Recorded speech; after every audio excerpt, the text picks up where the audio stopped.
بسم اللہ الرحمن الرحیم۔ محرم اسلامی سال کا پہلا مہینہ ہے۔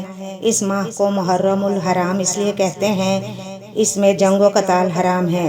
یکم محرم الحرام کو سیدنا عمر فاروق رضی اللہ تعالیٰ عنہ کی شہادت ہوئی۔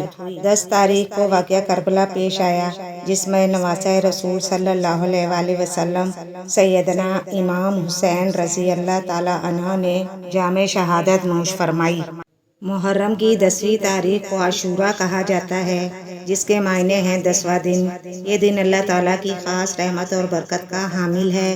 جب تک رمضان کے روزے فرض نہیں ہوئے تھے، اس وقت تک عاشوراء کا روزہ رکھنا مسلمانوں پر فرض قرار دیا گیا تھا۔ بعد میں جب رمضان کے روزے فرض ہوئے تو اس وقت عاشوراء کے روزے کی فرضیت منسوخ ہو گئی، لیکن حضور اکرم صلی اللہ علیہ وآلہ وسلم نے عاشوراء کا روزہ رکھنے کو سنت اور مستحب قرار دیا۔ عاشوراء یعنی 10 محرم کا دن بہت عظیم ہے، جس میں درج ذیل واقعات رونما ہوئے۔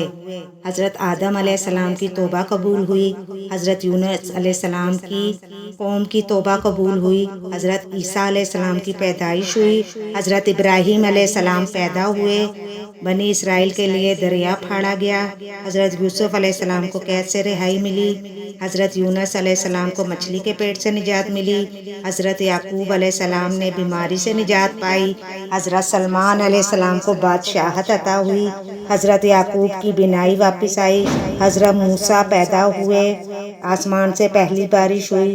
قیامت اسی دن آئے گی۔ اللہ تعالیٰ نے اس دن آسمان، پہاڑ، قلم اور کرسی کو پیدا فرمایا۔ عاشوراء کے دن ہی اصحاب کہف نے کروٹیں بدلی۔